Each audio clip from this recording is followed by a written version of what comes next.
नमस्कार दोस्तों, आप सभी के चैनल हेलो हल्द्वानी में आप सभी का स्वागत है। मैं दीक्षा कुमारी, असिस्टेंट प्रोफेसर इकोनॉमिक्स डिपार्टमेंट से आप सभी से आज साइबर क्राइम के बारे में बात करना चाहती हूँ। साइबर क्राइम की तरफ मेरा ध्यान तब गया जब पिछले साल मेरे पास एक फोन आया और उन्होंने मुझसे कहा कि बेटा, मैं तुम्हारे पापा का एक दोस्त हूँ और मुझे उन्हें कुछ पैसे वापस देने थे।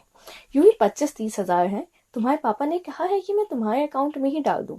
तो मुझे जल्दी ही अपना अकाउंट नंबर बता दो, मैं बहुत बिजी हूँ और मुझे और भी काम है। क्योंकि मैं इतनी जल्दी किसी अनजान पर भरोसा नहीं करती, इसलिए मैंने उनका कॉल कट कर अपने पापा को फोन करा और उनसे यह बात पूछी। हैरानी तब हुई जब मुझे पता चला कि ना ही उनका कोई ऐसा दोस्त है जिस पर मेरा नंबर हो और ना ही उन्हें किसी के पैसे लेने थे। मैंने तुरंत वो नंबर ब्लॉक कर दिया।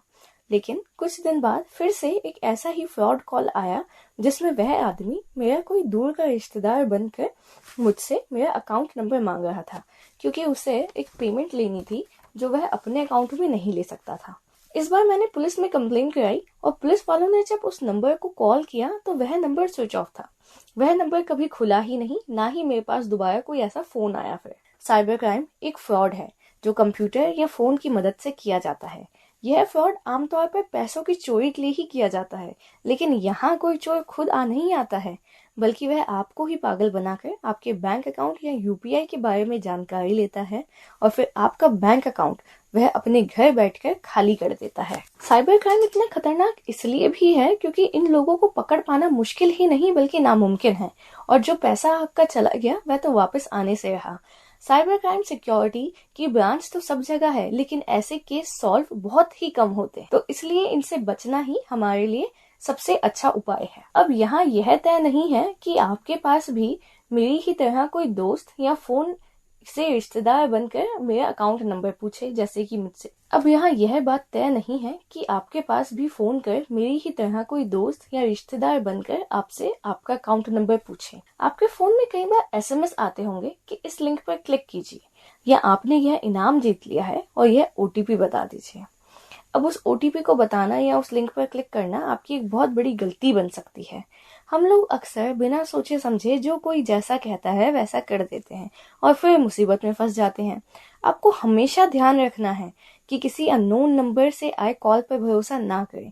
ऐसे छोटे लालच में ना फंसे। भूल कर भी किसी अनजान को कोई ओटीपी ना बताएं या किसी लकी ड्रॉ के मैसेज को देखकर उस लिंक पर क्लिक ना करें, क्योंकि हम सभी का फोन नंबर हमारे आधार और बैंक अकाउंट से लिंक है। जैसे ही आप ओटीपी बताते हैं या उस लिंक पर क्लिक करते हैं, जो आदमी क्राइम कर रहा है उसको आपके हर एक अकाउंट का एक्सेस मिल जाता है। वह बहुत आराम से आपके बैंक अकाउंट के नंबर का पता लगाकर आपके सारे पैसे अपने अकाउंट में ट्रांसफर कर लेता है। ये तो बात हुई एसएमएस, ओटीपी और फोन कॉल की, लेकिन दोस्तों साइबर क्राइम सिर्फ यहीं तक सीमित नहीं है।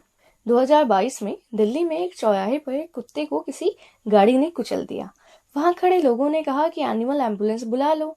अब वहीं एक लड़का था जिसने बगल के चाय वाले से कहा कि मेरे फोन में तो रिचार्ज नहीं है, लेकिन मैं आपको एक नंबर दे रहा हूँ, आप उस पर कॉल कीजिए, एम्बुलेंस आ जाएगी। अब उस गरीब चाय वाले ने कॉल की और एनिमल एम्बुलेंस आ भी गई, लेकिन कॉल कट होने के 2 मिनट बाद ही उस चाय वाले के अकाउंट में जो 18,000 रुपये थे वह सब कट गए, या मैं ऐसा कहूँ कि वह किसी और के अकाउंट में चले गए। 18,000 भले ही एक छोटा सा अमाउंट हो, लेकिन वह उस चाय वाले की अभी तक की जिंदगी की कमाई थी। उसने पुलिस कंप्लेन भी कराई, लेकिन वो पैसे कभी वापस नहीं आए। तो यहाँ आपको इस बात का भी ध्यान रखना है कि किसी अनजान के कहने पर किसी नंबर पर कॉल ना करें, या ऐसे ही किसी की बातों में आना आए। जल्दबाजी में कोई कुछ कहे तो वह ना करें। दोस्तों, साइबर क्राइम सिर्फ यहीं खत्म नहीं होता है। साइबर क्राइम में आपकी पर्सनल इंफॉर्मेशन, आपकी गुप्त जानकारी जो भी है, साइबर क्राइम में आपकी पर्सनल इंफॉर्मेशन, आपकी गुप्त जानकारी, उसका भी गलत इस्तेमाल किया जाता है। आपका नाम, आपकी फोटो, आपके घर का एड्रेस, आपका आधार कार्ड, आपकी गाड़ी का नंबर, इन सभी का गलत इस्तेमाल भी किया जाता है। आजकल जमाना है सोशल मीडिया का और हर कोई इंस्टाग्राम, फेसबुक या व्हाट्सएप चलाता है। इस बात का विशेष ध्यान रखें कि आपके साथ सोशल मीडिया पे आपके जान पहचान के लोग ही ऐड हों। बहुत बार हम फोटो अपलोड करने से पहले यह नहीं देखते कि कहीं फोटो में कुछ ऐसा तो नहीं है जिसका कोई गलत इस्तेमाल कर सके। कहीं पीछे टेबल पर मेरा आधार कार्ड तो नहीं आ गया, फोटो में मेरी बैंक की पासबुक तो नहीं आ गई, या कहीं मेरी गाड़ी का नंबर तो नहीं दिख रहा है। इन चीजों को बिना सोचे समझे हम बस फोटो अपलोड कर देते हैं और नतीजा तो आप लोग जानते ही हैं। आजकल साइबर क्राइम सिर्फ पैसों की चोरी तक ही सीमित नहीं हो गया है। लोग दूसरों की पर्सनल इंफॉर्मेशन को चुरा कर उसे अपना भी बताने लगे हैं। किसी और की फोटो का भी गलत इस्तेमाल होता है, दूसरों की गाड़ी का नंबर का गलत इस्तेमाल होता है, साथ ही लोग तो घरों का भी गलत इस्तेमाल करते हैं। किसी के आधार पे गाड़ी लेना आजकल कोई आम बात नहीं है, और वह गाड़ी अगर चोरी हो जाए या वह गाड़ी अगर किसी का एक्सीडेंट कर दे तो बात आएगी आप पे। तो इस बात का ध्यान रखें कि आप अपनी ऐसी जानकारी किसी के साथ शेयर ना करें। साइबर क्राइम में आपकी एक छोटी सी लापरवाही भी बहुत बड़ी गलती साबित हो सकती है। साइबर क्राइम से बचने के लिए आपका सतर्क और होशियार होना बहुत जरूरी है। आपको ध्यान रखना है कि आपके फोन में आए ओटीपी को किसी के साथ शेयर ना, आपके फोन में आए किसी अनजान लिंक पर क्लिक ना करें, किसी लालच में ना फंसे। यह ना सोचें कि हम इतना पैसा जीत जाएंगे या किसी की बातों में आकर किसी को कुछ ओटीपी बता दें। अनजान लोगों को फोन ना दें।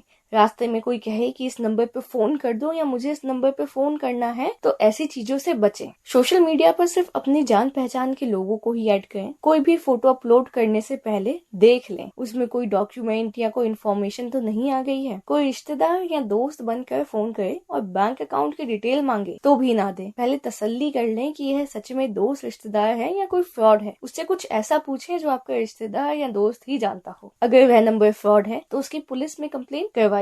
पुलिस में कंप्लेंट कराने से पीछे ना हटें। धन्यवाद दोस्तों। कैसा लगा आपको आज का प्रोग्राम? मैं आशा करती हूँ आप सभी को आज साइबर क्राइम के बारे में कुछ नया सीखने को मिला हो और आप सभी साइबर क्राइम के बारे में और सतर्क रहेंगे। ध्यान रखें कि आपको इस बात का हमेशा होशियारी से ध्यान रखना है कि आप किसी भी लिंक पर क्लिक ना करें, ओटीपी ना बताएं और राह चलते किसी भी व्यक्ति पर भी भरोसा ना करें। कौन कब आपका पागल बना दे आपको कुछ पता नहीं चलेगा। साइबर सिक्योरिटी का डिपार्टमेंट सब जगह है, लेकिन ऐसे केस बहुत मुश्किल से सॉल्व होते हैं। तो आप यह सोच के चलिए कि आप इन चीजों में फंसे ही ना, क्योंकि जब एक बार पैसा चला गया तो वह वापस आना बहुत मुश्किल है। धन्यवाद। मैं आशा करती हूँ कि आज आपने कुछ नया सीखा होगा।